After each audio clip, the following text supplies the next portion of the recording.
पाकिस्तान तहरीक इंसाफ के हर कारकुन के दो बड़े मकासद हैं। एक खान साहब की रिहाई है कि खान साहब जल्द अज जल्द रिहा हो जाए, सियासी केसेस में वो बंद है। दूसरा खान साहब के मैंडेट की वापसी है। हक जो है वो ज़रूर सामने आता है, बातिल मिटता है। पेशावर के DRO ने, पेशावर के ROs ने जो किरदार अदा किया वो शर्मनाक किरदार था। सिर्फ एक लीडर मानते हैं, वो खान साहब है। खान साहब के अलावा हमारा कोई लीडर नहीं है।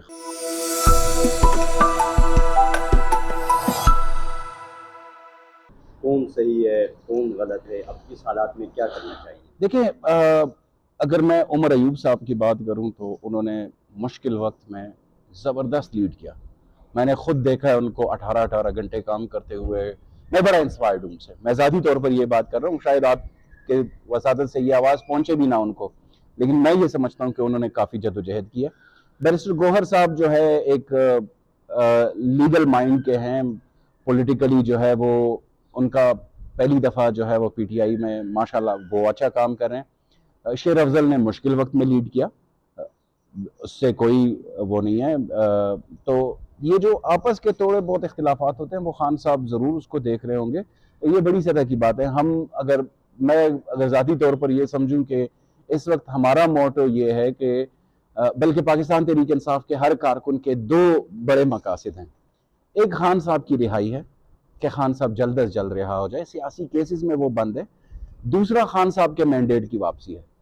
पूरे पाकिस्तान में जिस तरीके से 8 फरवरी को निकली पाकिस्तान की आवाम, बुजुर्ग निकले, नौजवान निकले, वो खान साहब के मैंडेट की वापसी और खान साहब की वापसी यानी रिहाई, वो हमारे मकासद हैं। ये बाकी छोटी मोटी चीज़ें चलती रहेगी, कहीं पे तू तकार भी होगी, कहीं पे नाराज़गियाँ भी होंगी, कहीं पे एक दूसरे के ऊपर तनकीद भी होगी। ये जमहूरी माशरों में होता रहता है। लेकिन जहाँ तक बात है एक बड़े मकसद की, जहाँ तक बात है खान साहब की रिहाई की, जहाँ तक बात है मैंडेट की वापसी की, उस पर पार्टी का हर कारकुन मुत्तफिक है। मुझे साहब ये आप अभी भी अदालतों का चक्कर लगा रहे हैं अपने केसेस के अलावा, इलेक्शन के जो धांधली हुई है उसके खिलाफ क्या कोई उम्मीद है इंसाफ मिलने की? जो मैंडेट चोरी का इल्ज़ाम PTI लगा रही है, आप उम्मीद करते हैं अदालतों से? लेकिन मैंडेट चोरी का इल्ज़ाम तो सिर्फ मैं नहीं लगा रहा। अगर मैं सिर्फ बात कर रहा होता, मैं तो एक मुतासिर हूँ, मुतासिर फरीक हूँ, तो उसकी शायद इतनी वक़्त ना होती उस बात की। लेकिन अब तो इंटरनेशनल फोरम्स कह रहे हैं। पटन की रिपोर्ट आप देख लें, फाफन की रिपोर्ट आप देख लें, UN के आर्बिट्ररी ग्रुप की रिपोर्ट आप देख लें, दुनिया भर के अमेरिकन कांग्रेस की रिपोर्ट आप देख लें कि वो क्या कह रहे हैं।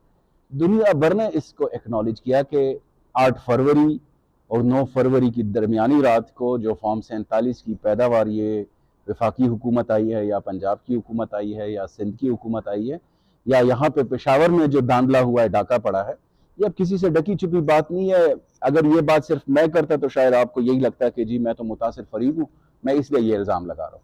सर, आपकी अपनी हुकूमत क्या कर रही है? अली अमीन साहब की हुकूमत जो है, सूबाई हुकूमत, वो धांधली के जो PTI के जो मौक़िफ़ हैं, इसके ऊपर कोई काम कर रही है हुकूमत? आप मुतमईन है उससे कि धांधली के ऊपर कुछ ना कुछ? ये हमारे पास जो अवेलेबल फोरम्स हैं उसके ऊपर तो हम अपनी स्ट्रगल जारी रख रहे हैं। हुकूमत में होते हुए हो सकता है कि मैं या हमारे कारकुन उसको एक और एंगल से देख रहे हो, अली अमीन साहब को या उनकी हुकूमत वो कोई और एंगल से देख रही हो। लेकिन बहरहाल जो 9 मई के हवाले से तहकीकाती कमीशन का, इन्होंने जुडिशल कमीशन का जो काबीना से मंजूरी ली है, वो खुशाइंद है। और ये हक जो है वो ज़रूर सामने आता है, बातिल मिटता है। इंशाल्लाह हमारे साथ जो नाइंसाफ़ी हुई है, या पेशावर के अवाम के साथ, या पाकिस्तान की अवाम के साथ, वो एक ना एक दिन ज़रूर सामने आएगी बात। पाकिस्तान तहरीक इंसाफ, आप इंडिविजुअली पार्टी ब्यूरोक्रेसी के ऊपर इल्ज़ाम लगाती रही है कि इन लोगों ने, पुलिस ने, ब्यूरोक्रेसी ने, सिविल इदारों ने और इदारों ने मुकम्मल जो है वो मुख्तलिफ जमातों का या कैंडिडेट्स का साथ दिया है, इलेक्शन जितवाने में, धांधली कराने में बड़ा किरदार किया। तो हुकूमत बनने के बाद वही ब्यूरोक्रेसी, वही लोग, सब कुछ अपनी जगहों पे है सर। कोई वादे जो किए थे कोई पूरे हुए हैं सर? देखिए, मैं तो ज़ाती तौर पर ये समझता हूँ, मेरी सियासत भी इसी उस पे है कि एक तो ये एस्पेक्ट है कि ब्यूरोक्रेसी ने, पेशावर के DRO ने, पेशावर के ROs ने जो किरदार अदा किया वो शर्मनाक किरदार था। उस पे तो कोई दूसरी राय नहीं है। जो मैंने आपको बात की है 9 मई के बाद से जो केसेस बने, जो FIRs हुई, میں نے کبھی یہ بات نہیں کی کہ ہمارے ایف آئی آرز ختم کر دیے جائیں یا ہمیں کسی قسم کا یہ ریلیف دیا جائے، کیونکہ ہم بے گناہ ہیں۔ یا مصروفیات ہیں یا کورٹ کچہری کے چکر ہیں؟ یہ دیکھیں 9 مئی 2023 کے بعد سے لے کر 8 فروری تک اور پھر 9 فروری کو جو کچھ ہوا وہ آپ کے سامنے ہے، لیکن جو میرے اوپر کیسز ہیں جس میں پشاور، چترال، ڈی آئی خان، ٹانک، ہری پور، مدین، مردان، یہ سارے اضلاع میں میرے اوپر کافی بڑی تعداد میں ایف آئی آر ہیں۔ تو روزانہ کی بنیاد پر تقریباً عدالتوں میں پیشیاں میری، پھر ٹریبیونل کے کیسز ہیں، آپ کو پتہ ہے، پھر کبھی الیکشن کمیشن جانا اور کبھی الیکشن ٹریبیونل جانا۔ تو وہ کیسز کی وجہ سے جو ہے میڈیا میں زیادہ پریزنس اپنی نہیں انشور کر سکا۔ باقی جو آپ نے پارٹی کی بات کی ہے، ہم سب اپنی جماعت میں صرف ایک لیڈر مانتے ہیں، وہ خان صاحب ہے۔ خان صاحب کے علاوہ ہمارا کوئی لیڈر نہیں ہے۔ خان صاحب کی وجہ سے ہم پارٹی میں ہیں اور خان صاحب کی وجہ سے ہم سیاست میں ہیں۔